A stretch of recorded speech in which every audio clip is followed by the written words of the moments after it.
तो आज हम लोग फिजिक्स का बिल्कुल न्यू टॉपिक का स्टार्ट करने जा रहे हैं, काइनेमेटिक्स, रेस्ट एंड मोशन। इस पे 2 मिनट बात करना बनता है।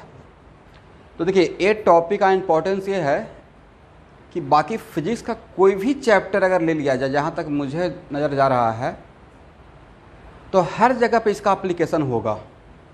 पूरे फिजिक्स में कहीं भी किसी ना किसी पॉइंट ऑफ व्यू से इसका एप्लीकेशन होगा। ओके, और वेक्टर के बाद या कह सकते हैं पूरे फिजिक्स में सबसे ज़्यादा शायद मैथमेटिक्स का एप्लीकेशन यहाँ पे ही होगा और ग्राफ का।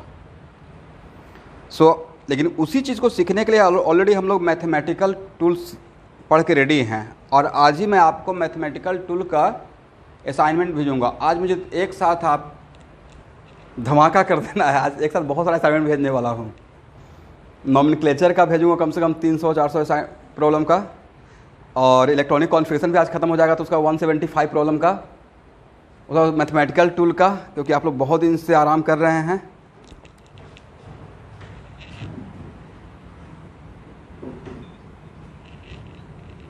स्कूल का बिल्कुल नाम मत लीजिए।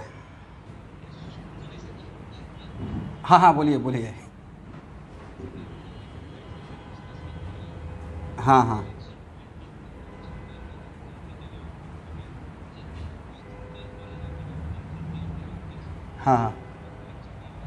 मिल जाएगा।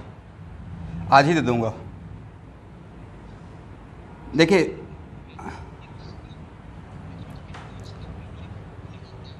हाँ, वो भी मिल जाएगा मैथमेटिकल टूल का। लेकिन बाकी जो पीडीएफ है स्टूडेंट, मैथमेटिकल टूल का भी पीडीएफ मिल जाएगा। सौरभ, आज के बाद मुझसे बिना पूछे हुए, रोशन तुम खाली सौरभ को बोलते रहना, आप स्कैन करके ग्रुप में डालते रहिएगा। और इस टॉपिक का भी थोड़ा बढ़िया से जब फेयर कॉपी करोगे ना, तो वहाँ से स्कैन करके मिलते रहेगा। चलिए,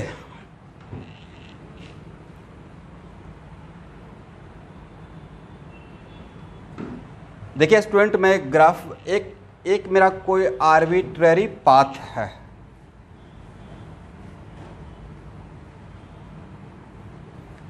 और कोई एक पार्टिकल है जिसका कोऑर्डिनेट है एक्स वाई जेड, और this is the position of particle P. तो ये तो आप लोग को पता है कि अगर किसी भी पार्टिकल का पोजीशन बताते हैं और सिर्फ ये लिख दिए कि this is the position of particle P, और बाकी कुछ नहीं लिखते हैं, तो ये तो पता है, वेक्टर बताया था कि डिफ़ॉल्ट में किसके रेस्पेक्ट में मानते हैं। तो बार बार अब मैं ये बात नहीं बोलूँगा, मतलब this is the particle of, this is the position of particle P.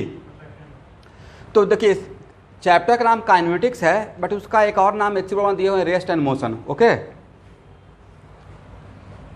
तो पॉइंट टू बी नोटेड, मान लेते हैं, यहाँ देखिएगा, सपोज कीजिए कि मैं आपसे अगर कोई पूछेगा कि what the meaning of one dimensional motion, one dimensional motion का मतलब क्या होता है। सबसे पहले तो यही, आप मोशन का बात कर रहे हैं तो दोनों चीज़ को समझ लेंगे, मोशन क्या है, रेस्ट क्या है। तो what the meaning of one dimensional motion,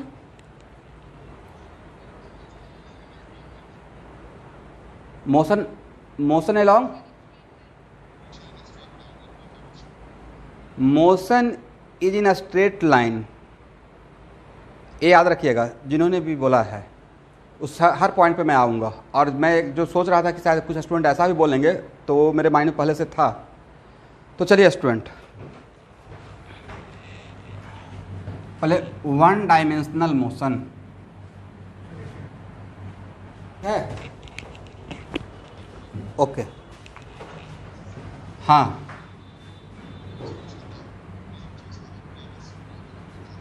हाँ, हाँ, हाँ, हाँ, हाँ, हाँ, हाँ, बिल्कुल, हाँ, बिल्कुल मिल जाएगा।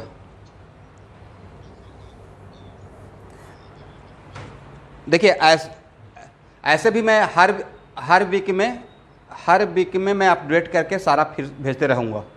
भेजता भी हूँ हर वीक में। ये मेरा अपना एक मतलब हर बैच आपके लिए नहीं, हर बैच के लिए रूटीन है कि मैं भेजूंगा ही, ठीक है।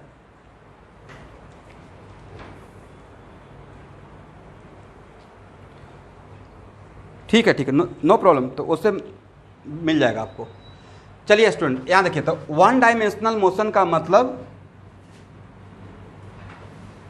यहाँ देखिए, तो मैंने क्या लिखा, x as a function of time, और ये क्या लिखा,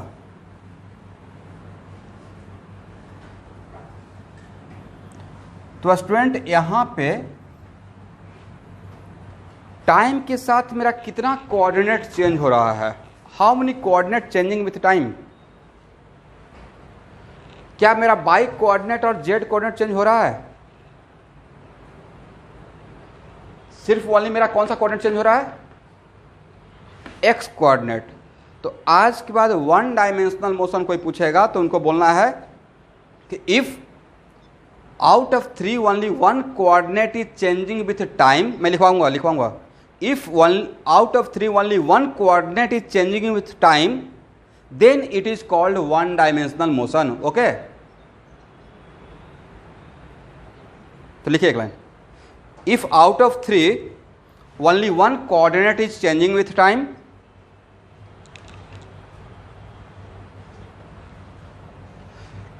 if out of three only one coordinate is changing with time, then it is called one dimensional motion.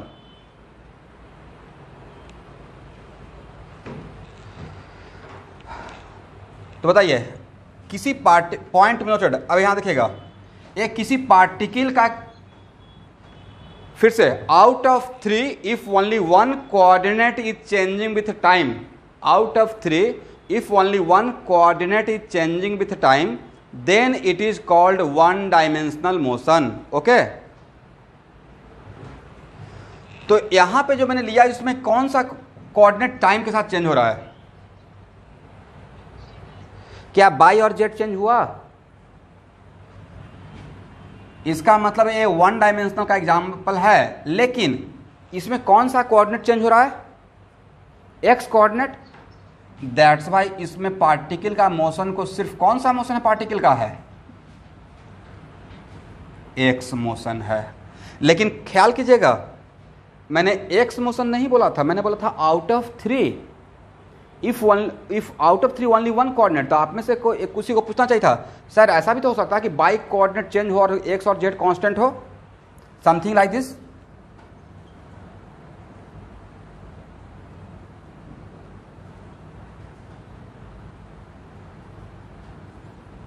यहां देखिए, ये भी तो ऑप्शन हो सकता है,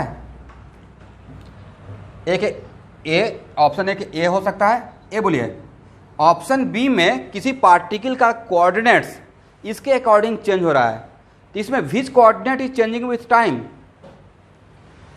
only what about x and z? इसमें टाइम है क्या या कांस्टेंट है? तो yes, this is also the example of one dimensional motion. Okay, but ये वन डायमेंशनल मोशन है, but motion along which axis? Motion कौन सा मोशन है? एक्स मोशन है, बाई मोशन है या जेड मोशन है? इसको बोलना है बाई मोशन। ओके, एक और एग्जांपल लेते हैं, एक्स इक्वल टू 1 लेते हैं, बाई इक्वल टू 3 लेते हैं, and Z is the function of time. How many coordinate is changing with time? तो ये भी एग्जाम्पल हो गया वन डायमेंशनल मोशन का, बट सिर्फ कौन सा मोशन?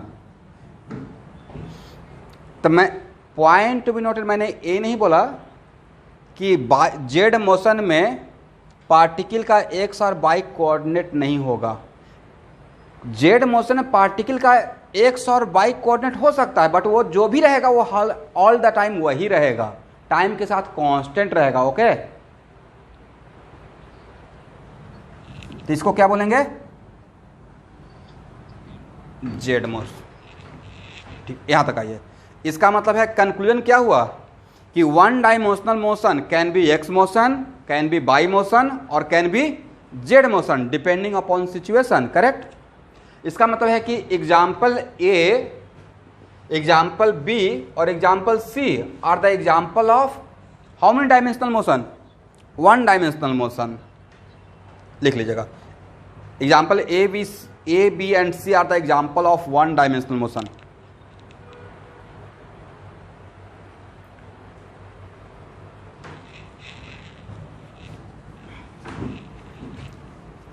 देखिए एक्चुअली होता क्या कि स्टूडेंट को क्लियर कट ये चीज़ पता ही नहीं होता है कि what the meaning of one dimensional motion, two dimensional motion और थ्री डायमेंशनल मोशन। तो मैं चाहता हूं कि बिल्कुल आपको पता होना चाहिए कि एक्चुअल उसका बात क्या है, what the meaning of one dimensional motion.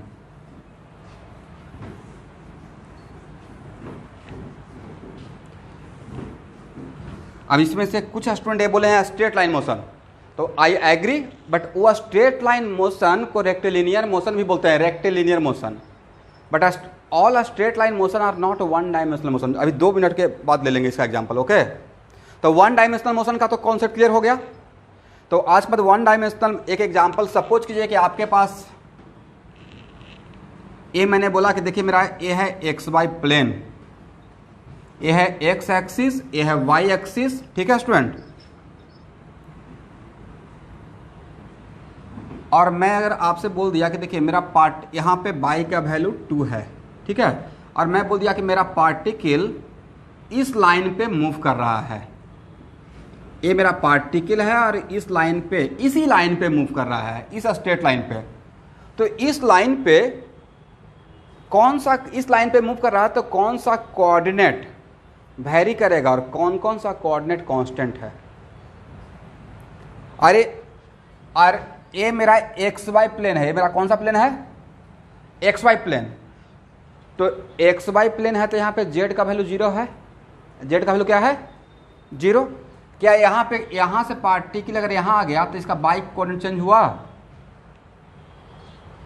But अगर यहाँ पे वैल्यू है लाइक x1 2 0 और यहाँ पे वैल्यू है x2 2 0, तो देखिए 2 और 0 तो सेम रहा ना student.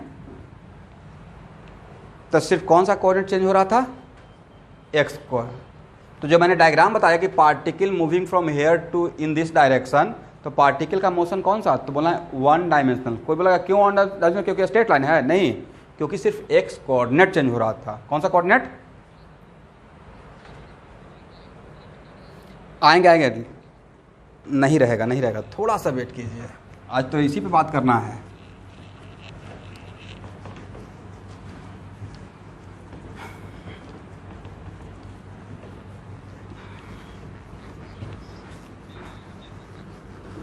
It is not compulsory कि एक्स एक्सिस पे पैरेलल जाएगा, एक्स एक्सिस पे भी जा सकता है, बट एक्स एक्सिस पे या एक्स एक्सिस के पैरेलल, ठीक है।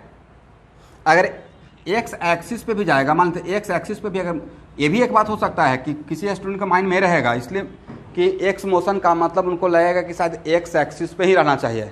इज इट कंपलसरी, क्या मैंने एक्स मोशन के लिए एक बाई और जेड का कोऑर्डिनेट 0 0 लिया था, तो एक्स एक्सिस पे हो भी सकता नहीं भी हो सकता, लेकिन एक्स मोशन के लिए जो भी होगा एक्स एक्सिस पे होगा या एक्स एक्सिस के पैरेलल होगा, नहीं, एक्स एक्सिस पे भी हो सकता है और एक्स एक्सिस के पैरेलल भी हो सकता है, correct.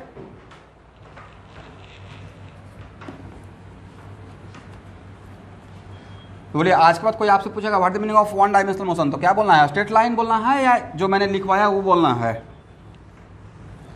Out of 3 coordinate, if one of the coordinate, only one of the coordinate is changing with time, keeping other 2 coordinates is constant, is called one dimensional motion. Okay student,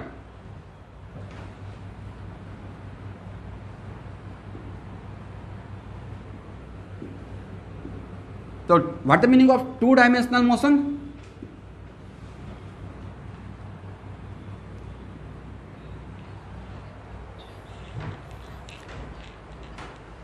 out 2 coordinate, ऐसे बोलना है, yes, out 2 coordinate out of 3, 2 coordinate out of 3, तो 2 coordinate out of 3, तो 2 time, जैसे कोई, एक minute, कोई आपसे पूछेगा one dimensional motion cartesian system में, one dimensional motion cartesian system में कितना टाइप का होगा, तो आपको बोलना है 3 टाइप का हो सकता है, x motion, y motion z motion, हाँ या ना।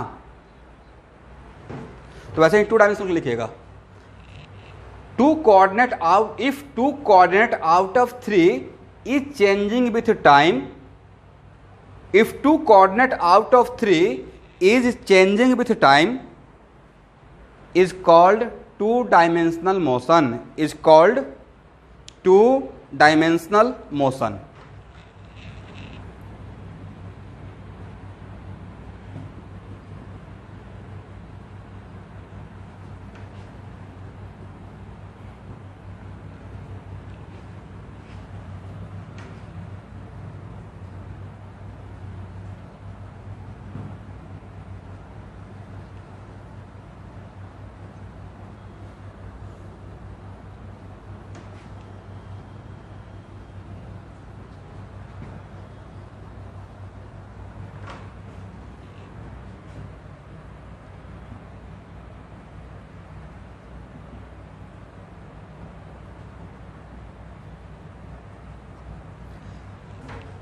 अब यहाँ देखिए, मैंने आपके सामने यहाँ भी, तो इसका मतलब 2 डायमेंशनल कार्टेशियन सिस्टम में होने का कितना तरीका हो सकता है कि एक्स वाई कोऑर्डिनेट टाइम के साथ चेंज करें, वाई जेड कोऑर्डिनेट टाइम के साथ चेंज करें, या एक्स जेड कोऑर्डिनेट टाइम के साथ चेंज करें, करेक्ट।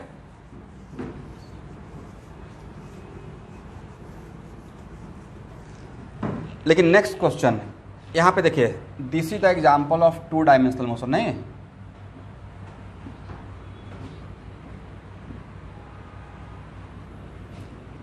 तो 2 डायमेंशनल मोशन है, सपोज कीजिए, यहाँ देखिए स्टूडेंट,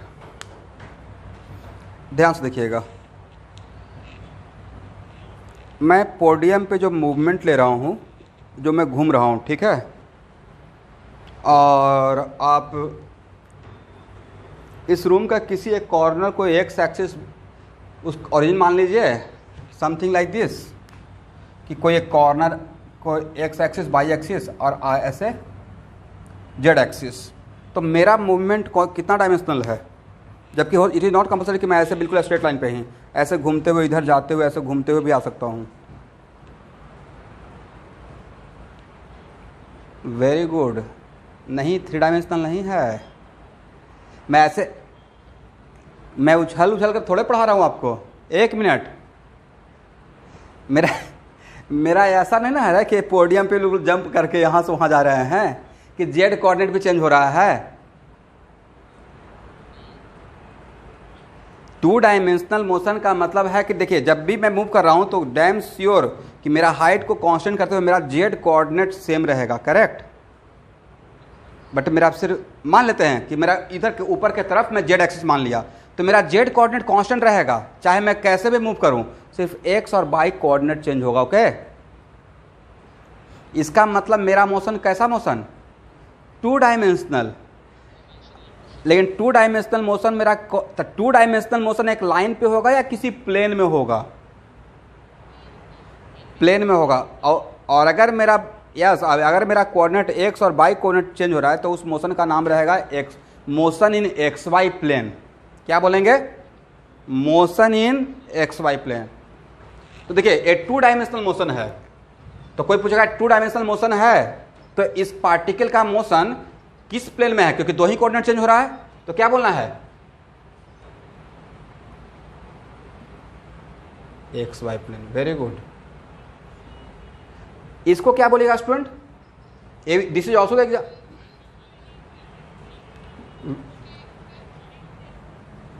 2 डायमेंशनल, लिखिए लिखिए, 2 dimensional motion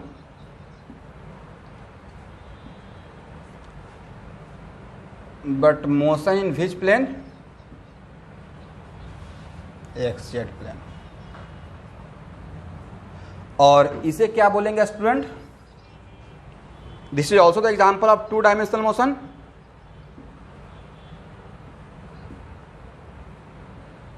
but motion in which plane, motion in y z plane. चलिए,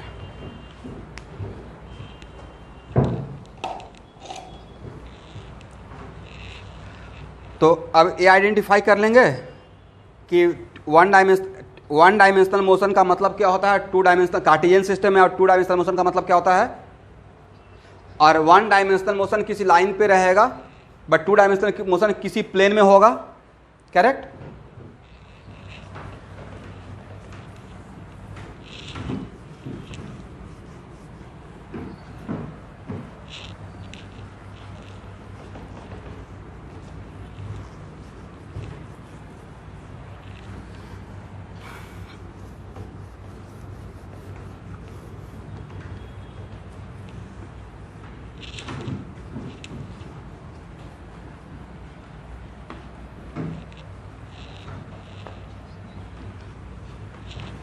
हाँ,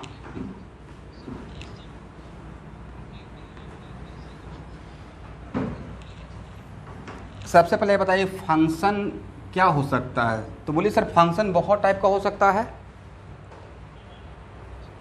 ट्रिग्नोमेट्री भी तो हो सकता है, लीनियर भी तो हो सकता है, क्वाड्रेटिक भी तो हो सकता है, एक्सपोनेंशियल भी तो हो सकता है, करेक्ट। बट उसमें वेरिएबल टाइम को ले लेंगे, करेक्ट, इसलिए उसमें फंक्शन कुछ भी हो सकता है, ठीक है, वो जनरलाइज स्टेटमेंट है, इसलिए मैंने कोई लीनियर नहीं कि मैं फंक्शन लिख रहा हूँ, करेक्ट। चलिए अब थ्री डायमेंशनल मोशन पे जाने से पहले यहाँ देखिएगा स्टूडेंट, कोई पार्टिकल इस लाइन पे मूव कर रहा है, यहाँ देखिए इस स्ट्रेट लाइन पे, कौन सा लाइन पे, particle moving on this straight line, और पॉइंट 1 से पॉइंट 2 पे गया, ऐसे जा रहा है, ठीक है स्टूडेंट। अब बोलिए इस मोशन को आप कौन सा मोशन बोलेंगे। एक तो मैं ये बोलूँगा एग्री कि रेक्टिलिनियर मोशन है, स्ट्रेट लाइन मोशन है, लेकिन अगर आपको ऐसा ही एग्जाम में डायग्राम दे दिया गया, पूछा गया कि this is example of one dimensional motion या two dimensional motion according to my coordinate system, yes, तो यहाँ पे कौन कौन सा कोऑर्डिनेट चेंज हो रहा है, इंक्रीज नहीं, कौन चेंज होने से मुझे मतलब है। तो अब समझ में आ गया।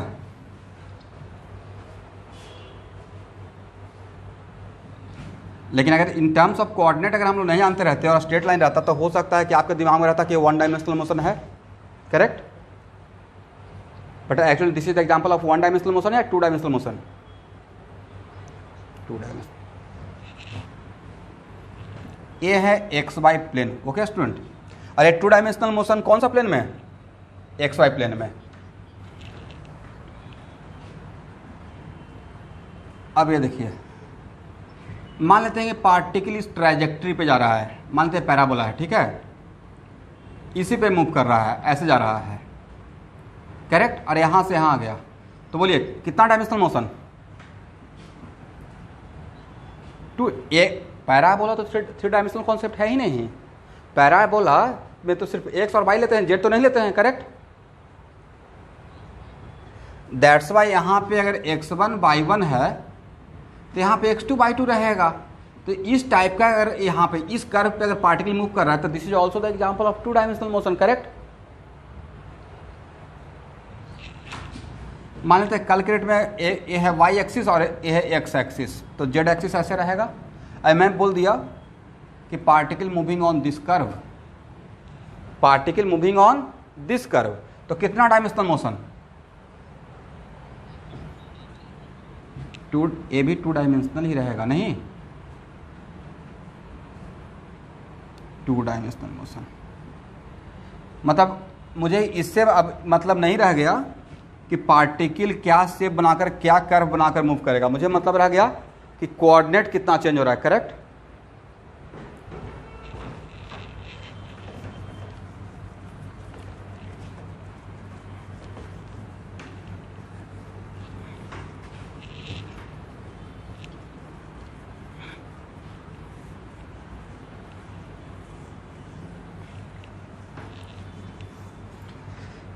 चलिए, तो what is the definition of three dimensional motion.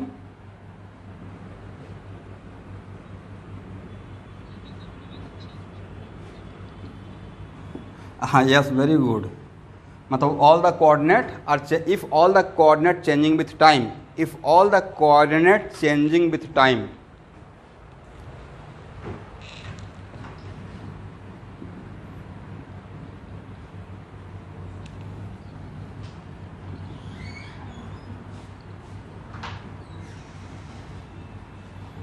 ध्यान से देखिए स्टूडेंट, तो यहाँ पे x, if x is changing with time, y is changing with time, z is also changing with time, तो this is the example of this type of motion, 1 dimensional, 2 dimensional या 3 dimensional. और 3 dimension, अगर all, if all coordinates is changing with time, okay student, then particle का motion किसी plane में रहेगा या space में रहेगा? Yes.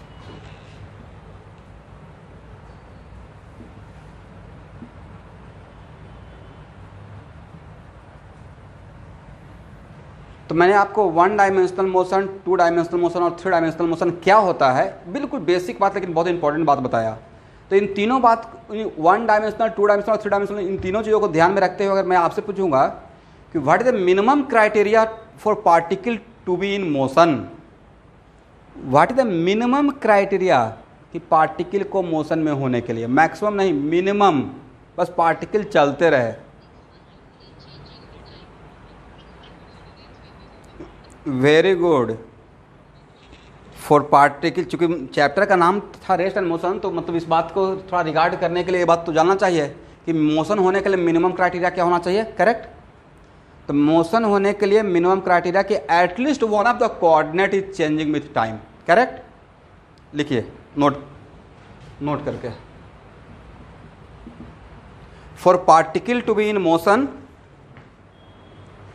for particle to be in motion, at least one of the coordinate is changing with time, at least one of the coordinate is changing with time।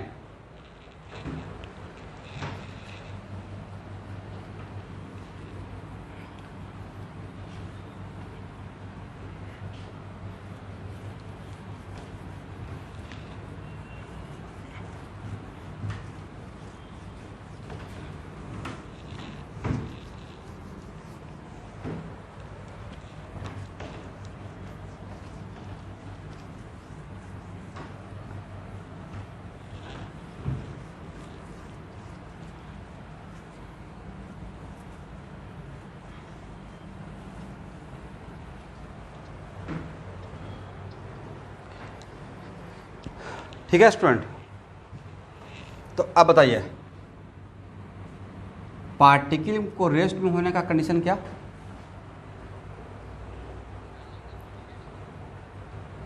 None of the coordinate is changing with time. तो इसका उल्टा ऐसे भी तो बोल सकते हैं, if all coordinate is constant with time.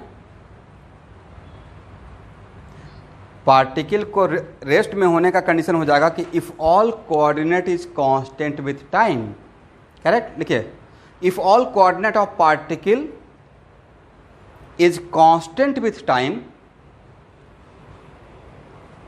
if all coordinate of the particle, if all coordinates of the particle is constant with time, then particle is in rest, is constant with time,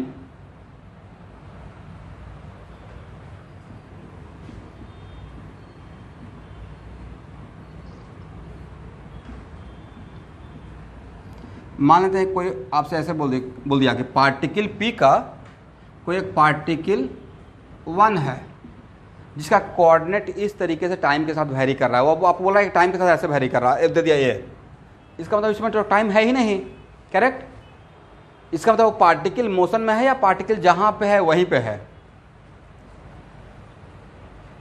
particle जहाँ पे है all the time वहीं पे है, इसका मतलब particle rest में है, करेक्ट।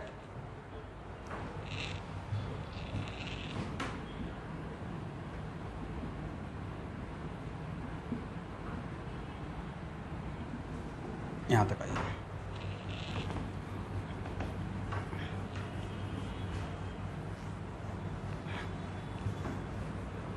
हो गया?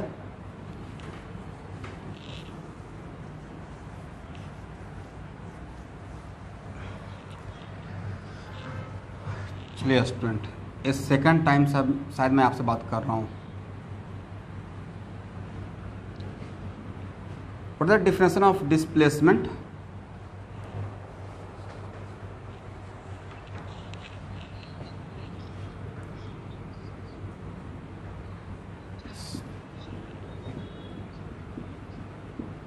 Change in position vector,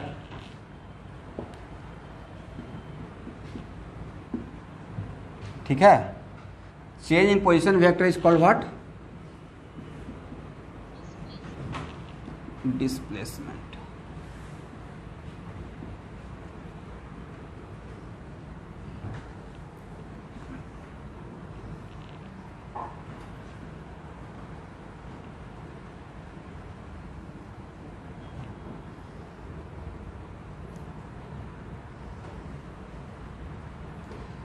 particle, कोई एक पार्टिकल है जो इनिशियली पॉइंट 1 पे था और now it is on point 2, और पार्टिकल इस रैंडम में कोई पाथ है, आर्बिट्ररी पाथ, ठीक है। इस पाथ पे पॉइंट 1 से इस कर्व के लॉन्ग होते हुए पॉइंट 1 से पॉइंट 2 पे गया, और जब पॉइंट 1 पे था तो इसका पोजीशन वेक्टर था r1, और जब पॉइंट 2 पे गया तो इसका पोजीशन वेक्टर है r2। तब आपसे पूछेंगे कि what the displacement of the particle, तो आप तो यही बोलिएगा कि sir change in position vector, और चेंज इन पोजीशन वेक्टर क्या होता है? फाइनल माइनस इनिशियल, मतलब r2 माइनस r1, और r2 माइनस, तो यहाँ देखिए जब चेंज इन पोजीशन वेक्टर के लिए आप लिख रहे हैं r2 माइनस r1, मतलब आपको सिर्फ r2 और r1 से मतलब था, मतलब आपको इससे मतलब था और इससे मतलब था, करेक्ट। इसलिए मान लेते हैं कि इन दोनों पॉइंट को फिक्स कर दें, पॉइंट 1 और पॉइंट 2 को अगर फिक्स कर दें, इन दोनों को फिक्स करते हुए अगर ऐसे भी पाथ बनाते तो क्या r2 और r1 पे कोई फर्क पड़ता? या पाथ यहाँ से ऐसे भी ले लेते, लेकिन 1 और 2 का चेंज नहीं करेंगे तब कोई फर्क पड़ता? क्योंकि मुझे तो पॉइंट 1 का r1 चाहिए था, पॉइंट 2 का r2 चाहिए था। दिस इज द ओनली वजह कि displacement does not depend on path, it only depends on initial point and final point, correct. Displacement इस पाथ पे, लेकिन it only depends on initial point and final point, that's why initial point और final point should be fixed. किसी दो point के बीच में displacement के लिए उस दोनों point, displacement between two given point, तो displacement between two given point के लिए पॉइंट, वो दोनों पॉइंट को उस टाइम के लिए फिक्स रखना है। बट अगर आप पाथ चेंज भी करते हैं तो उस दो पॉइंट के बीच का डिस्प्लेसमेंट में कोई फर्क नहीं पड़ेगा। तो क्या हो जाएगा मेरा वैल्यू? इसका मतलब मेरा ये पाथ रहेगा, ये पाथ रहेगा, ये पाथ रहेगा, तो डिफरेंट डिफरेंट डिस्प्लेसमेंट मिलेगा या सेम डिस्प्लेसमेंट मिलेगा? सेम मिलेगा।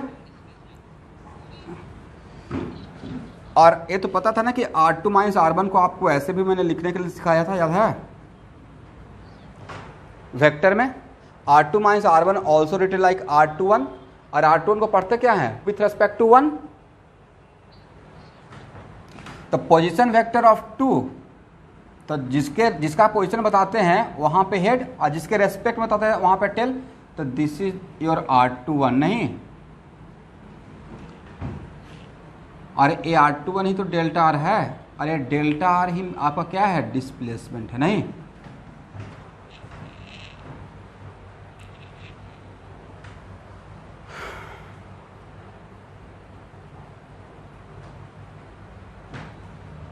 यहां तक समझ में आ गया? तो एक लिख लीजिए, displacement only depends on initial point and final point. Displacement only depends on initial point and final point.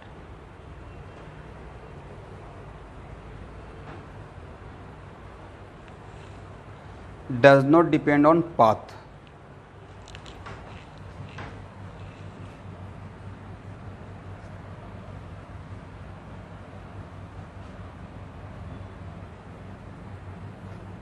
अब यहाँ पे देख लीजिएगा,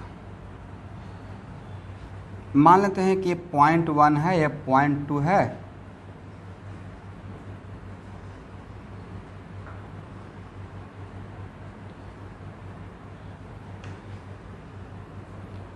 और ये डिफरेंट डिफरेंट पाथ है। 1 से 2 पे जाने का डिफरेंट डिफरेंट रास्ता बनाया हुआ है। ये है पाथ फर्स्ट, ये है सेकेंड पाथ, ये है थर्ड पाथ, ये है फोर्थ पाथ। बोले आपसे अगर पूछा जाएगा कि सबसे ज़्यादा डिस्टेंस किस में कवर करना पड़ेगा? डिस्टेंस और सबसे कम डिस्टेंस, इसका मतलब है कि सबसे कम डिस्टेंस मतलब सबसे शॉर्टेस्ट डिस्टेंस, तो सबसे शॉर्टेस्ट डिस्टेंस दो पॉइंट के बीच में होता है कि उन दोनों पॉइंट को एक लाइन से जोड़ दें, यही ना। क्योंकि आप में से कुछ लोग बोले उनका इमोशन को समझते हुए मैंने सोचा कि ये बात को बता देना चाहिए कि आप भी करेक्ट हैं और बट हम लोग भी करेक्ट हैं।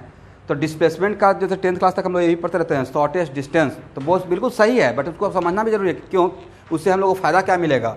इसका मतलब 4 पाथ मैंने दिखाया, उसमें सबसे शॉर्टेस्ट डिस्टेंस होने के लिए उन दोनों पॉइंट के बीच में बिल्कुल स्ट्रेट लाइन होना पड़ेगा। और स्ट्रेट लाइन का मतलब यही ना, R21, और R21 का मतलब डेल्टा R। तो क्या हम लोग बोल सकते हैं कि अब कोई पूछेगा डिस्प्लेसमेंट का मैग्नीट्यूड मतलब इस एरो का मैग्नीट्यूड लेंथ, तो इस एरो का लेंथ, तो डिस्प्लेसमेंट का मैग्नीट्यूड क्या डिस्टेंस से कभी भी बड़ा रहेगा। और आपसे कोई, इसका मतलब है कि मैग्नीट्यूड ऑफ डिस्प्लेसमेंट इक्वल रहेगा या नहीं रहेगा। एक केस में इक्वल रहेगा, सिर्फ इस केस में अगर पार्टिकुलर स्ट्रेट लाइन में मूव करेगा, this is the only case जिसमें डिस्टेंस और डिस्प्लेसमेंट एक हो जाएगा, करेक्ट। बाकी केस में ऐसा होगा क्या, आप इस पाथ से आ रहे हैं तो आपसे कोई पूछेगा डिस्टेंस ज़्यादा कवर किया या डिस्प्लेसमेंट ज़्यादा कवर किया, डिस्टेंस ज़्यादा हुआ या डिस्प्लेसमेंट ज़्यादा हुआ, तो क्या बोलिएगा, डिस्टेंस ऑब्वियसली ज़्यादा हुआ। डिस्टेंस का मतलब है कि उसके हर पॉइंट को टच करते हुए कवर कर रहे हैं, करेक्ट। दैट्स व्हाई हम लोग बोलते हैं डिस्टेंस कवर्ड, क्या बोलते हैं, डिस्टेंस कवर। और डिस्प्लेसमेंट सफर। डिस्प्लेसमेंट के टाइम पे हो सकता है कि इन सब पॉइंट को आप टच नहीं भी करें, only depends on initial point and final point, okay student. इसका मतलब है कि डिस्टेंस का magnitude always less than equal to, displacement का magnitude always less than equal to distance. और डिस्टेंस में मैं मॉडुलस नहीं लगाया हूं, बोलिए क्यों, डिस्टेंस कभी निगेटिव। अब कुछ स्टूडेंट को लग रहा है सर ये तो इनइक्वालिटी ठीक है, ये जान गए, बट यकीन कीजिए इसी का यूज़ करके मैं बड़ा बड़ा क्वेश्चन सॉल्व करूंगा, ठीक है, याद रहेगा।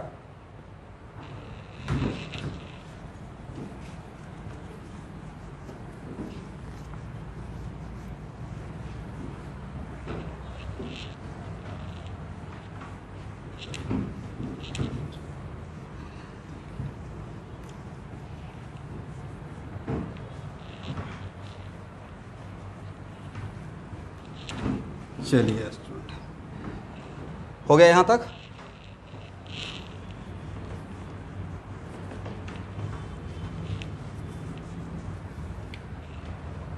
देखिए आप लोग यहाँ पे मान लेते हैं कि मैंने एक एग्जांपल लिया,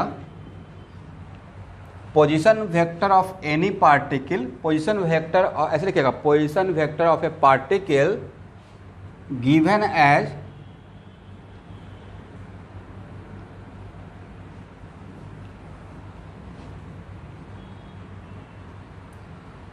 कल के डेट में आपको सिर्फ ऐसे पोजीशन वेक्टर एग्जाम में दिया हो रहेगा। देखिए कितना इंटरेस्टिंग है, मैंने किसी पार्टिकल का पोजीशन वेक्टर दे दिया कि देखिए मेरा किसी पार्टिकल का पोजीशन वेक्टर ऐसे वैरी कर रहा है, ए है, ठीक है, करेक्ट। और तब आपको पोजीशन उस पार्टिकल का पोजीशन वेक्टर, तो उस पार्टिकल का पोजीशन वेक्टर कांस्टेंट है या वेरिएबल है,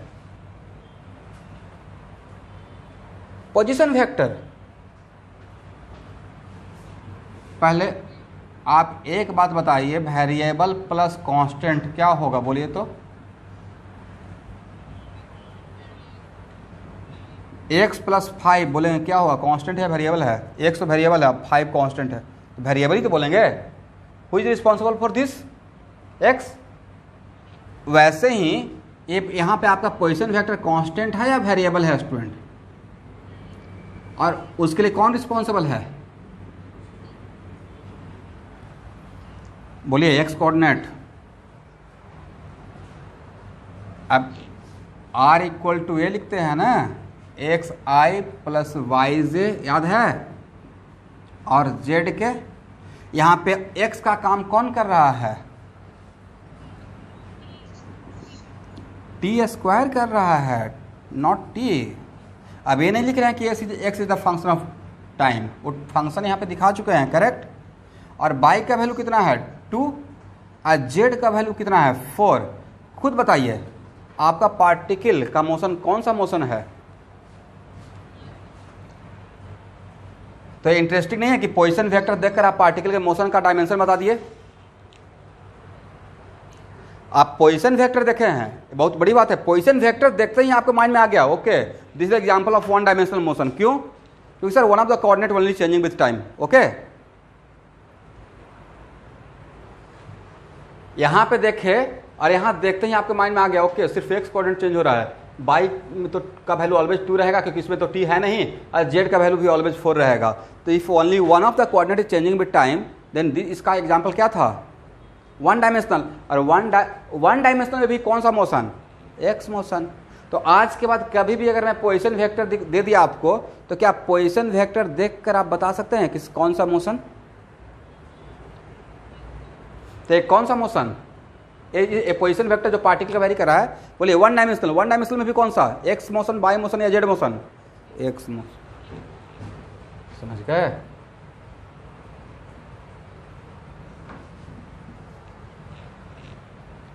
सेकेंड एग्जाम्पल मान लेते हैं कि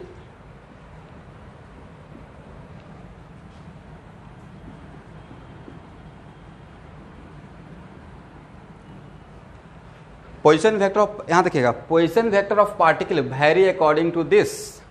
position vector of particle vary according to this. Then particle का मोशन 1 डायमेंशनल, 2 डायमेंशनल, 3 डायमेंशनल क्या है? Very good. क्यों 2 डायमेंशनल?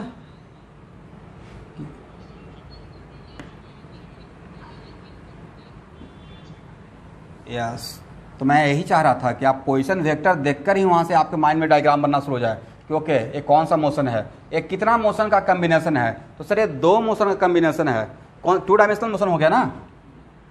तो 2 dimensional motion is the combination of how many motion, 2 motion. तो इसमें पार्टिकल कौन कौन सा मोशन सम्मिलित है, एडेड है, कंबाइंड है, एक्स मोशन है भी है, और तो यस सो मेनी टाइम्स मुझे जब 2 डायमेंशनल मोशन में सो मेनी टाइम्स मुझे इस मोशन को अलग पढ़ाना रहेगा और इस मोशन को अलग पढ़ाना रहेगा, करेक्ट, तोड़कर। क्योंकि 2 डायमेंशनल मोशन है तो इसको अलग अलग भी तो स्टडी कर सकते हैं। 2 डायमेंशनल मोशन है तो एक पहले एक्स मोशन को देख लेंगे, फिर वाई मोशन को देख लेंगे, करेक्ट।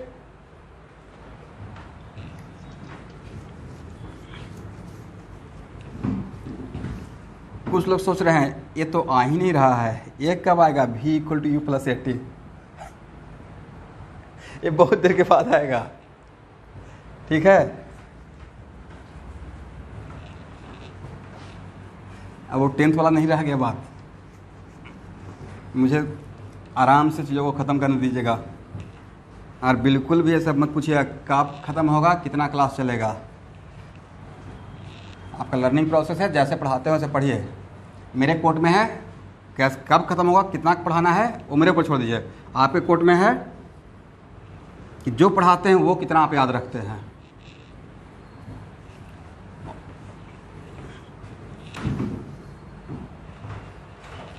चलिए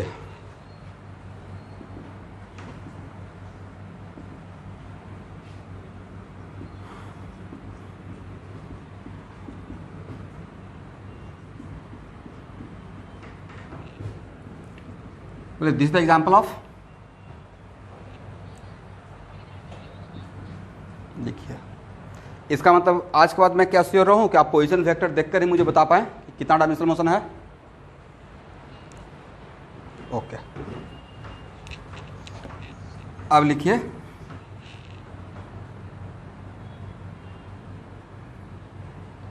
एवरेज वेलोसिटी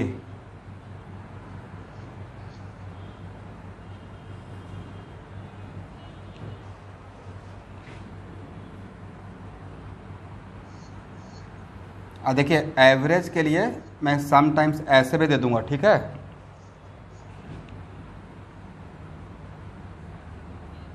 तो एवरेज वेलोसिटी इक्वल टू होता है change in position vector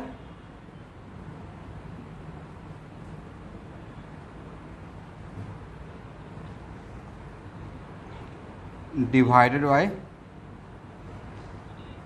time taken. और चेंज इन पोजीशन वेक्टर का मतलब ये नहीं हो गया डिस्प्लेसमेंट।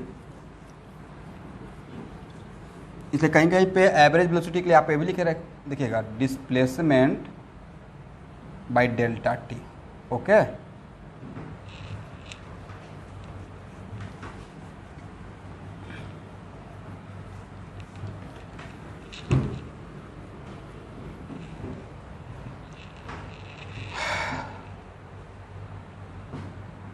चलिए स्टूडेंट,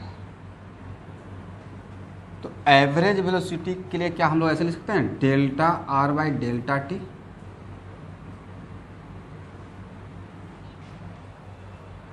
और आप लोग को याद है एक वेक्टर में इस टाइप का कॉन्सेप्ट पढ़ाए थे b equal to lambda into A, और वहाँ पे बताए थे कि अगर लैम्डा का वैल्यू पॉजिटिव रहेगा तो ए और बी का डायरेक्शन सेम रहेगा। Correct. If lambda is positive, वो था heading multiplication of vector by scalar, वहाँ पे पढ़ाए थे। और if lambda is positive then direction of A and B are same, मतलब in the same direction, not anti parallel, parallel. Correct.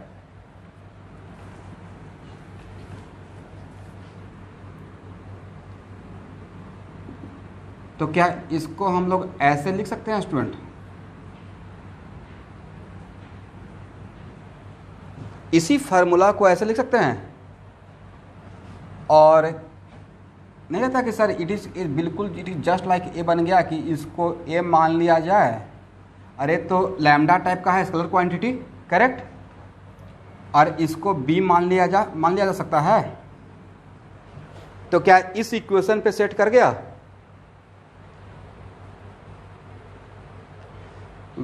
Yes. अब यहाँ पे देखिए चेंज इन टाइम कभी निगेटिव नहीं होता है। चेंज इन टाइम मतलब फाइनल टाइम यानी इनिशियल टाइम, तो टाइम ऑलवेज इंक्रीज हो रहा है ना। तो इसका मतलब एक क्वांटिटी तो मेरा पॉजिटिव है, मतलब लैम्डा पॉजिटिव है। तो बोलिए एवरेज, आज के बाद एवरेज वेलोसिटी का डायरेक्शन, इंस्टेंटेनियस नहीं बोल रहे हैं, एवरेज वेलोसिटी का डायरेक्शन ऑलवेज डिस्प्लेसमेंट के डायरेक्शन में ही होगा। Correct. According to this equation, direction of average velocity always in the direction of change in position vector. Okay? Damn sure, 200% guarantee. Correct. क्योंकि इस इक्वेशन को सेटिस्फाई किया, और इस इक्वेशन को वेक्टर में हम लोग यही सीखे हैं कि लैम्डा पॉजिटिव रहेगा तो ए और बी का डायरेक्शन सेम होता है। करेक्ट। तो लिखिए डायरेक्शन ऑफ, इसको एकदम 2 स्टार देकर लिखिएगा, direction of average velocity, direction of average velocity always in the direction of average velocity always in the direction of change in position vector। तो एक चीज तो इसको एनालाइज करके यहां से ये बात बोल दिए। इस स्टेटमेंट को बोलने के लिए मैंने आपको ऐसे एनालाइज किया कि देखिए ऐसा भी हम लोग पढ़े थे वेक्टर में, और जो वेक्टर क्लास के होंगे उनको क्लिक कर गया हो कि हाँ ऐसा हम लोग देखे थे। ठीक है। सेकेंड पॉइंट, एवरेज वेलोसिटी के लिए हम लोग क्या लिखे हैं डेल्टा आर ना, और डेल्टा आर का मतलब R2 minus R1 final position minus initial position divided by T2 minus T1, हाँ है ना। लेकिन R2 किस टाइम का पोजीशन? वेरी गुड, T2 का। और R1 किस टाइम का पोजीशन?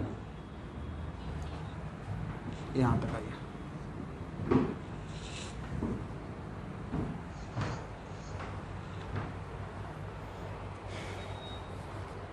ठीक है, यहां तक हो गया। भी एवरेज के लिए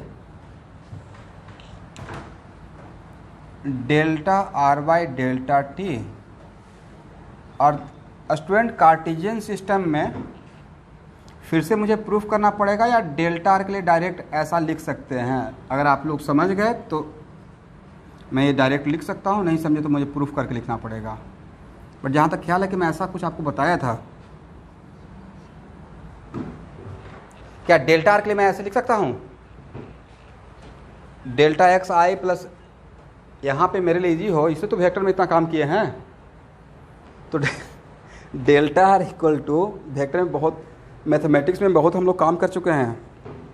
मैं आज कल ही जोड़ रहा था, देखा कि 12 क्लास, इसका मतलब है कि अच्छा खासा हम लोग, इतना से मेरा काम चल जाएगा। कुछ जब बीच में आएगा वो हम लोग देखते रहेंगे। ओके,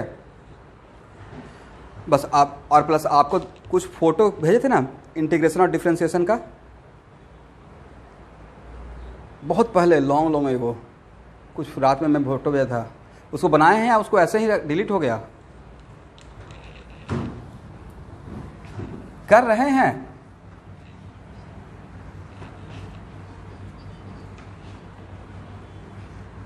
ठीक है, ठीक है। Yes, converted, converted file, right.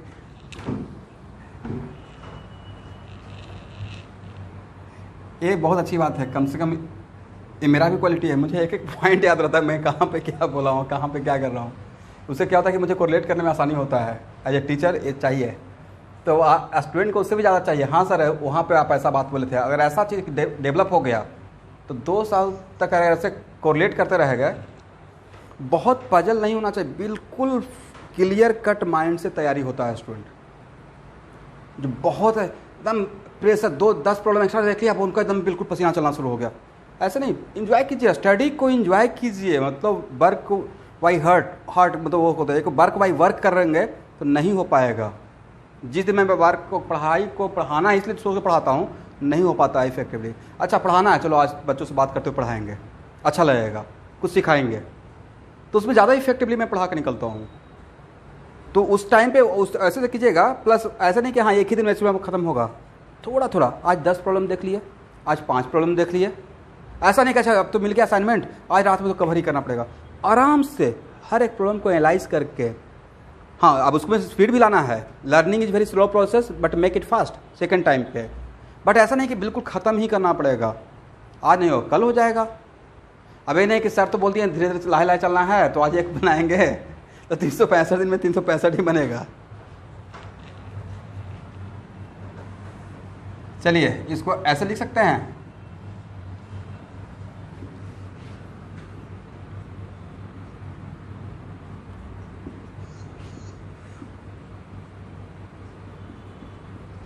देखिए तो स्टूडेंट, डेल्टा टी से सबको डिवाइड कर दिए।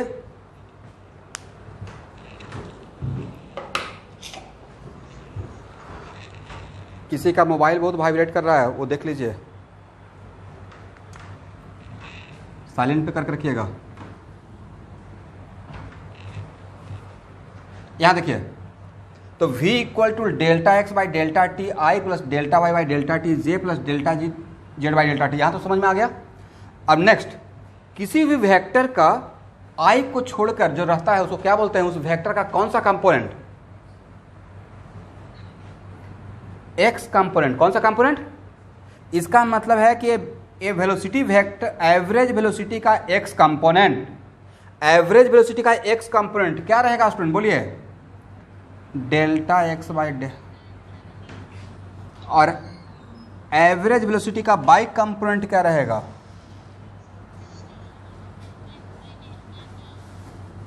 और एवरेज वेलोसिटी का जेड कंपोनेंट क्या रहेगा। यहां तक आइए, इसको बॉक्स में कीजिएगा।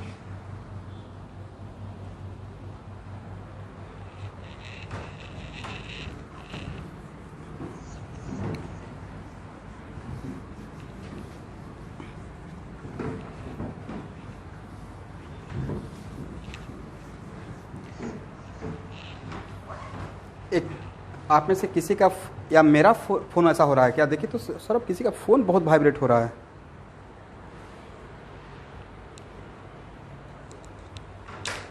चलिए यहाँ देखिए, तो मेन फार्मूला हो गया।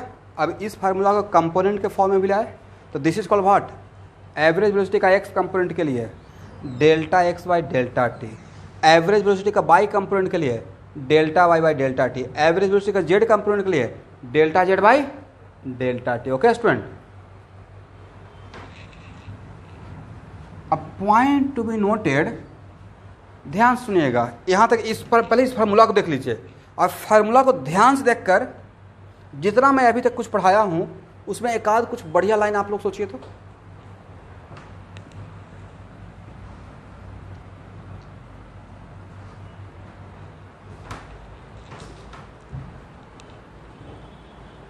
मतलब मान लेते हैं आपको बोला कि देखिए फार्मूला दे दिया, अभी तक जितना पढ़ा कर लाए वहाँ के बाद ये फार्मूला दिए हैं यहाँ, और जितना अभी तक पढ़ाए हैं स्टार्टिंग से, आज का क्लास में, यहाँ देखकर कोई एक बात कंक्लूड करना हो तो देखिए सबसे इंटरेस्टिंग बात है, let us suppose z is constant with time, let us suppose z is constant by with time. Okay, तो नेक्स्ट क्वेश्चन कि सर कैसे पता चलेगा z is constant with time? मेरा आंसर पोजीशन वेक्टर देख के पता चल जाएगा नहीं? तो if z is constant with time तो किसी भी क्वांटिटी का चेंज क्या होता है? किसी भी क्वांटिटी का चेंज क्या रहेगा? जीरो। किसी भी कांस्टेंट क्वांटिटी का चेंज क्या रहेगा? क्वांटिटी नहीं, किसी भी कांस्टेंट क्वांटिटी का चेंज क्या रहेगा? जीरो। तो if z is constant with time तो चेंज इन जेड तो डैम श्योर जीरो होगा ही होगा, करेक्ट? और अगर ए जीरो हो गया तो वी जेड जीरो हो गया। तो सबसे बढ़िया बात यह हुआ कि आज के बाद पोजीशन वेक्टर आप देखे हैं, पोजीशन वेक्टर वहां देखते ही आपके माइंड में आ गया कि इसका वेलोसिटी, एवरेज वेलोसिटी का कौन सा कंपोनेंट जीरो होने वाला है, हाँ या ना? अभी आप यहाँ तक कैलकुलेशन किए ही नहीं, वहाँ से ही आपके दिमाग में मैकेनिज्म बन गया। ओके सर तो बोले थे कि यहाँ पे जिसका जो कोऑर्डिनेट कांस्टेंट रहेगा उसका average obviously delta z by delta T रहेगा। तो जेड कांस्टेंट है तो उसका चेंज तो जीरो होना ही पड़ेगा, मतलब एवरेज वेलोसिटी का वो कंपोनेंट जीरो हो जाएगा, करेक्ट? तो इसी बात को ये कम से कम तो मैं अलग अलग जगह पे बहुत बार बोलने वाला हूँ, ये फर्स्ट टाइम मैं बोल रहा हूँ। तो इसका मतलब है if any coordinate is constant with time, ध्यान सुनिएगा मैं क्या बोल रहा हूँ, if any coordinate of particle is constant with time then corresponding to that coordinate component of velocity vector must be equal to zero। देखिए तो मैंने सही बोला, लेकिन इसमें एक बात देखिएगा कि सर आपने वेलोसिटी बोला, एवरेज तो बोला ही नहीं। तो एक्चुअली में आगे चलकर जब इंस्टेंटेनियस वेलोसिटी भी रहेगा ना स्टूडेंट, तो उसके लिए भी यही बात होगा, करेक्ट? इसलिए मैं उस इंस्टेंटेनियस का और एवरेज का दोनों को माइंड में रख के वेलोसिटी बोल रहा हूं। ओके, तो लिखिए यहां से, पहले ऐसे लिख लीजिए, इफ जेड इज कांस्टेंट, तो जेड अगर कांस्टेंट है तो वी जेड क्या हो जाएगा? Delta z by delta t, और now it becomes what? Zero. इसका मतलब from here we conclude that if any coordinate is constant with time, if any coordinate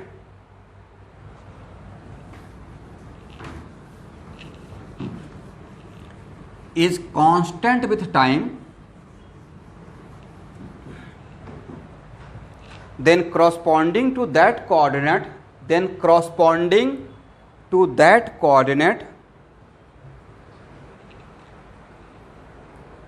component of velocity vector must be equal to zero. If any coordinate, yes, if any coordinate is constant with time, यहाँ तक लिख लिए, then corresponding to that coordinate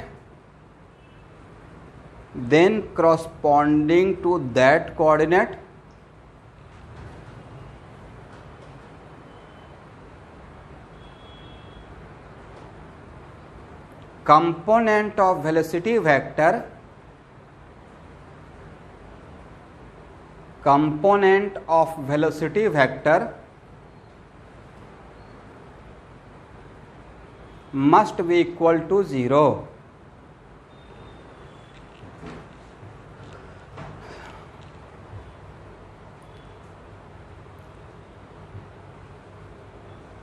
हो गया student? ये generalise statement है मेरा। मैंने ऐसा नहीं कि ये बात बोलकर मैं अब पीछे हटने वाला हूँ। तो मैंने आज बोल दिया कि कोई भी कोऑर्डिनेट अगर टाइम के साथ कांस्टेंट रहेगा तो उस कोऑर्डिनेट का कॉरस्पॉन्डिंग जो कंपोनेंट ऑफ वेलोसिटी वेक्टर मिलेगा। अगर जेड कोऑर्डिनेट टाइम के साथ कांस्टेंट तो वेलोसिटी का कौन सा कंपोनेंट डैम से और जीरो रहेगा? V z coordinate corresponding v z बोलेंगे। If y coordinate is constant with time तो वेलोसिटी का कौन सा कंपोनेंट डैम सी और जीरो होने वाला है? V y. लेकिन ये सब बात तो आप पोजीशन वेक्टर देखकर ही पता कर लेंगे। yes,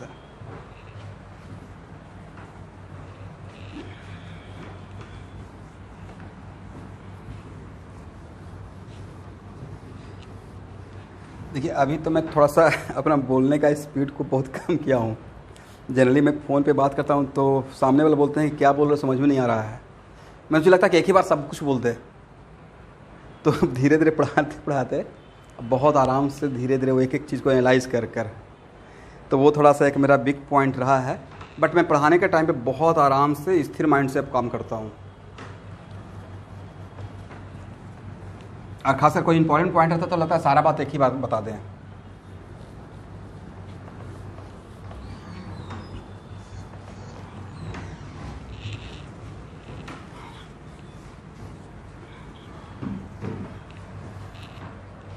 हो गया ना? अब एग्जाम्पल यहाँ देखिएगा।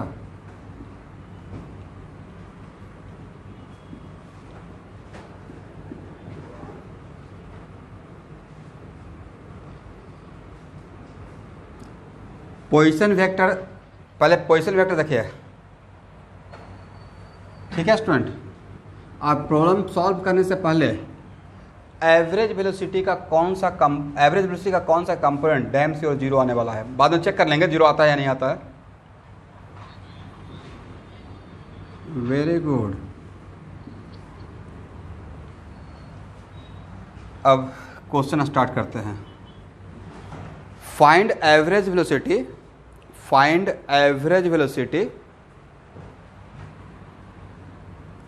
Between t equal to 0 second to t equal to 1 second. But एक मिनट, इज इट कंपल्सरी कि ऑलवेज इनिशियल टाइम जीरो ही रहेगा? ऐसा भी तो हो सकता है कि t इक्वल टू 2 सेकेंड से t इक्वल टू 4 सेकेंड। ठीक,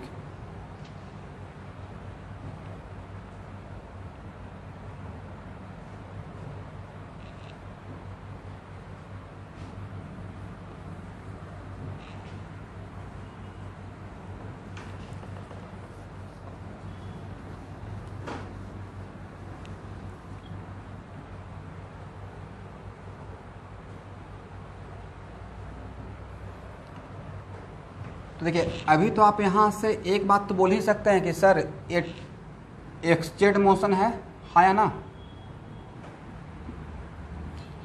2 डायमेंशनल मोशन है, उसमें भी वो ये एक्सजेड मोशन का एग्जाम्पल है। अब यहाँ पे वी एवरेज इक्वल टू, आपको यही पढ़ाया है ना, R2 minus R1 divide by T2 minus T1। But point you noted R2 कहाँ का? T2 टाइम का। तो एक मिनट रुकिए, ये यहाँ देखिएगा, इस प्रॉब्लम को मैं सॉल्व करता हूँ फर्स्ट टाइम, ठीक है? तो ये जो पोजीशन वेक्टर दिया हुआ है, ये position vector instantaneous position vector है स्टूडेंट। कौन सा पोजीशन वेक्टर है? यस, इंस्टेंटेनियस का मतलब, इंस्टेंटेनियस पोजीशन वेक्टर का मतलब है कि इस एक्सप्रेशन से आप किसी भी टाइम पे पार्टिकल का पोजीशन को बता सकते हैं। नहीं, आपकी मर्जी है। आप t इक्वल टू 0 पर चाहिए तो t इक्वल टू 0 पे पोजीशन दे देगा, t इक्वल टू 1 सेकेंड पे चाहिए तो t इक्वल टू 1 सेकेंड पे दे देगा, t equal to half second पे चाहिए तो t equal to half second में मिल जाएगा। तो वैसा कोई भी एक्सप्रेशन जिसमें किसी भी टाइम पे वैल्यू को फाइंड आउट कर सकते हैं तो उसको एवरेज वैल्यू बोलते हैं या इंस्टेंटेनियस वैल्यू बोलते हैं, इंस्टेंटेनियस। तो this is the expression of position vector. तो ये कौन सा है? इंस्टेंटेनियस एक्सप्रेशन है, ठीक है। लेकिन अब हम लोग यहाँ देखिए, तो यहाँ पे निकाल रहे हैं एवरेज। फार्मूला कॉलेज पकड़ कर रखना है, क्योंकि कभी कभी ऐसा होता है कि एवरेज किसी स्टूडेंट को बोलते हैं तो उनको वो मैथमेटिक्स वाला एवरेज याद आने लगता है कि दो अगर बोलेंगे 4 और 6 का एवरेज क्या रहेगा तो ऐसे करेंगे 4 + 6 डिवाइडेड बाई 2। ये एवरेज यहाँ काम नहीं करेगा, ठीक है। या कभी कभी तो कुछ लोग और कमाल करते हैं, sir R1 + R2 divided by 2। आप एवरेज बोले थे ना, R1 + R2 डिवाइडेड बाई 2, तो वो नहीं है, ये एवरेज वेलोसिटी का फॉर्मूला ये है।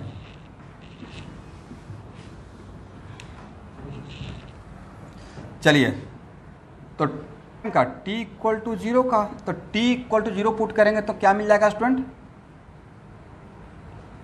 2j, very good. और R2 t equal to 1 second का, तो t इक्वल टू 1 सेकेंड इसमें पुट करेंगे तो क्या मिलेगा? 1i 2j अब प्लस 3k। और जब आप भी एवरेज निकालते हैं तो आपको लिखिएगा R2 - R1, तो आपको लिखना पड़ेगा R2 कितना है? 1i प्लस 2j अब प्लस 3k माइनस 2j और डिवाइडेड बाई कितना? 1 - 0 0, यस।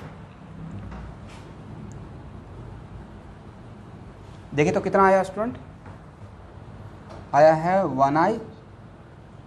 1i plus 3k। अब बताइए, ये जो फाइनल आपका यहाँ देखिएगा,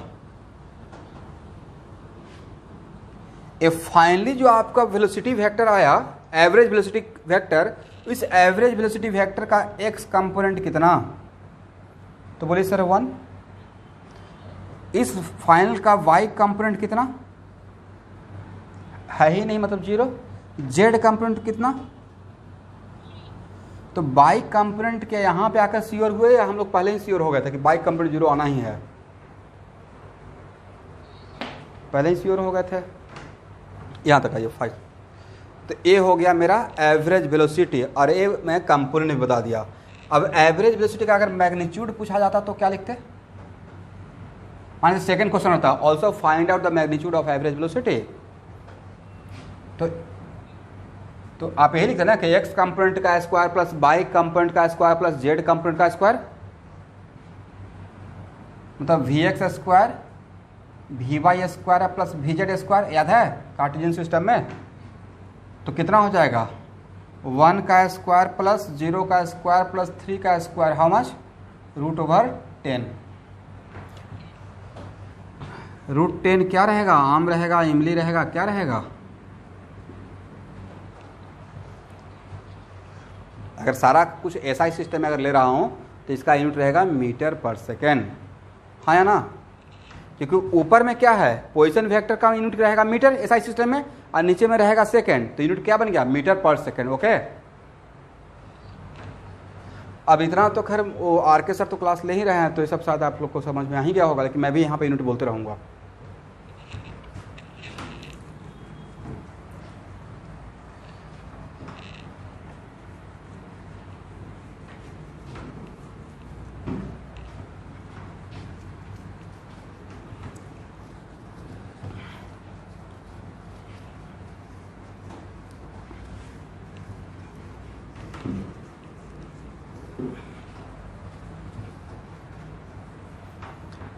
देखिए स्टूडेंट, अब अगर आपसे पूछेंगे कि मुझे यूनिट वेक्टर चाहिए एवरेज वेलोसिटी का, बता सकते हैं? एक क्वेश्चन बना लीजिए, find out unit vector of average velocity. Find out unit vector of average velocity. इसी क्वेश्चन का एक सब इसी क्वेश्चन में एक और question, find out unit vector of average velocity. तो यूनिट वेक्टर पढ़ाया गया है ना आपको, तो एक मिनट पहले ए मेरा देख लीजिए कि मैंने सही लिखा या गलत लिखा। यूनिट वेक्टर का फार्मूला ठीक है, तो 1i प्लस 3j और डिवाइडेड बाई √10, ये हो जाएगा 1/√10i अब प्लस 3/√10j। ओके स्टूडेंट, ठीक है ना।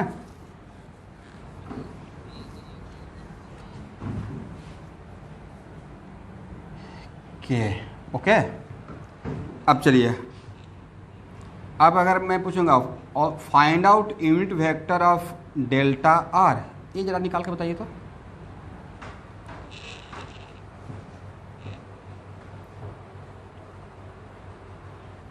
सिर्फ डेल्टा आर का मुझे चाहिए।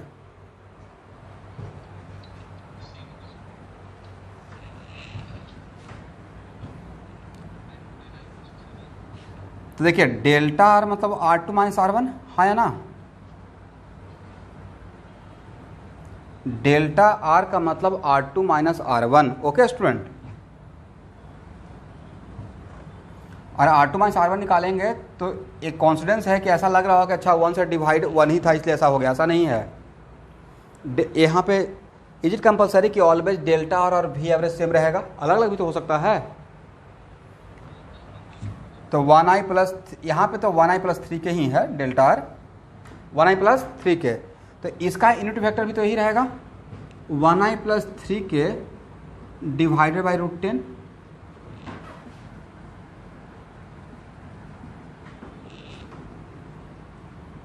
यहाँ तक आइए।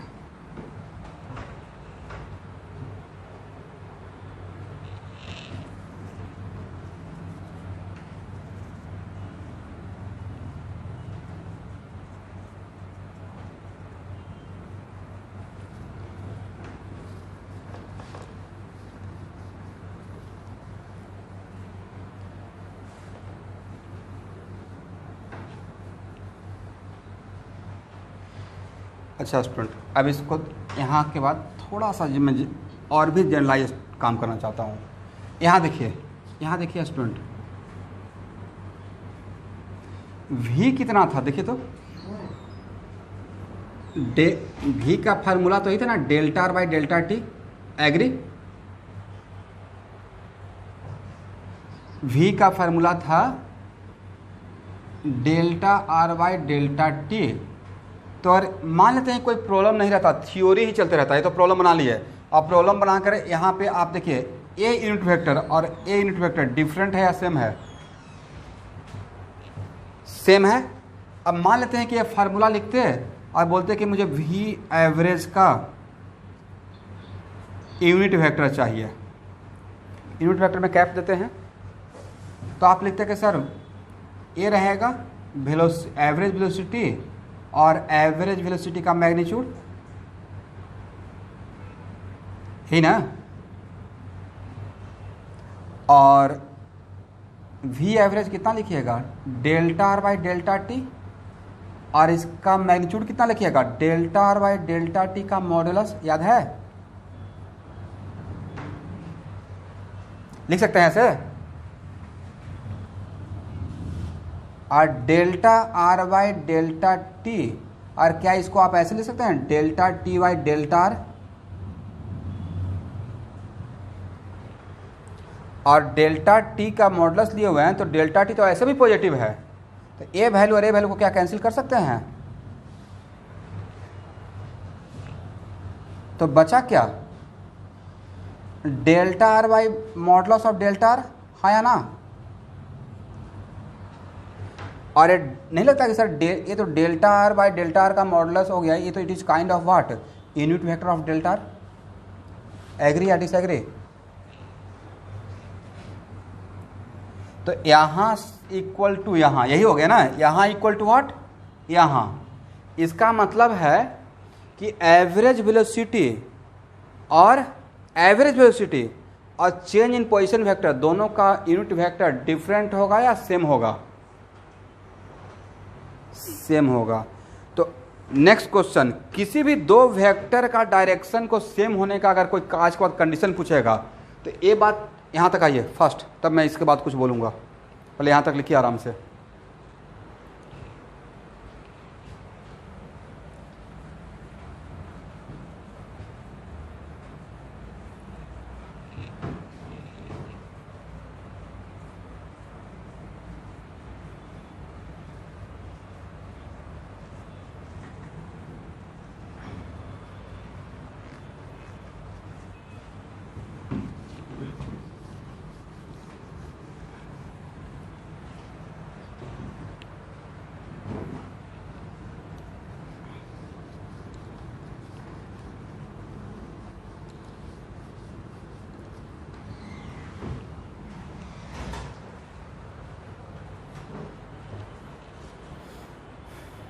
चलिए स्टूडेंट यहाँ देखिए,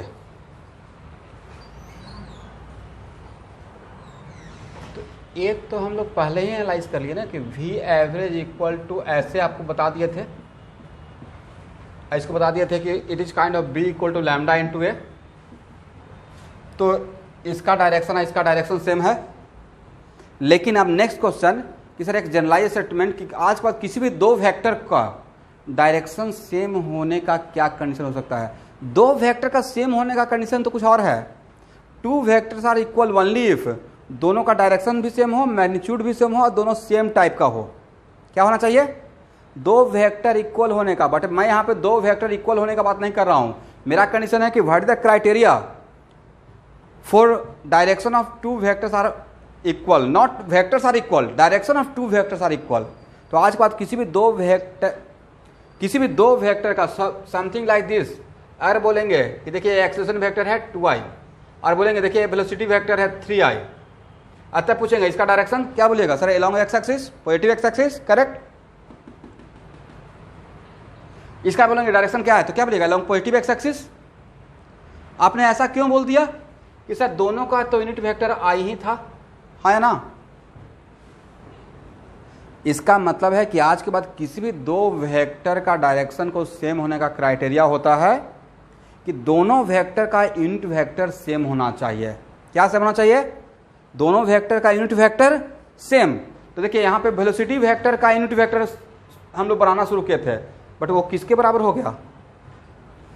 position vector, change in position vector के यूनिट वेक्टर के बराबर। तो इसका मतलब ए यूनिट वेक्टर और ए यूनिट वेक्टर सेम है। इसका मतलब है कि एवरेज वेलोसिटी का डायरेक्शन और एवरेज वेलोसिटी का डायरेक्शन और चेंज इन पोजीशन वेक्टर का डायरेक्शन डिफरेंट रहेगा या सेम रहेगा? सेम रहेगा। ओके स्टूडेंट, तो एक पॉइंट लिखे तो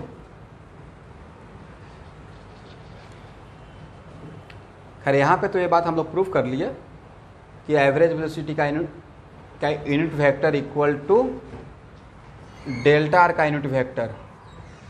बट यहाँ से एक और चीज़ हम लोग सीखे, कंक्लूजन लिखेंगे आज के बाद पूरे फिजिक्स के लिए।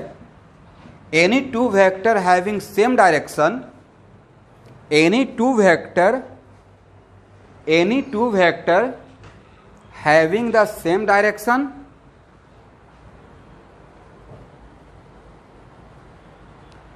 only when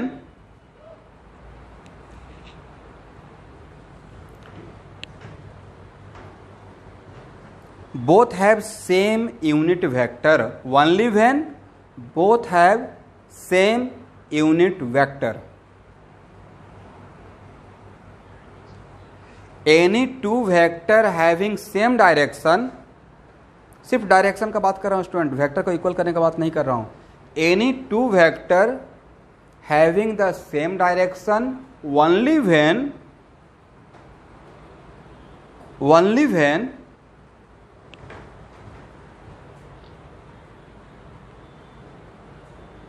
both have same unit vector, only when both have same unit vector.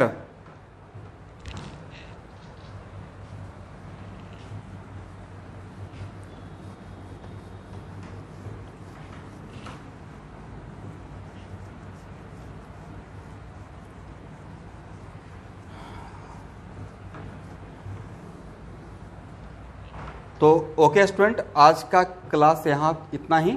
यहाँ से ही नेक्स्ट क्लास मतलब कल के क्लास में स्टार्ट करूँगा। ओके, और आज का पूरा थ्योरी ध्यान से पढ़कर कल के क्लास में अटेंड कीजिएगा।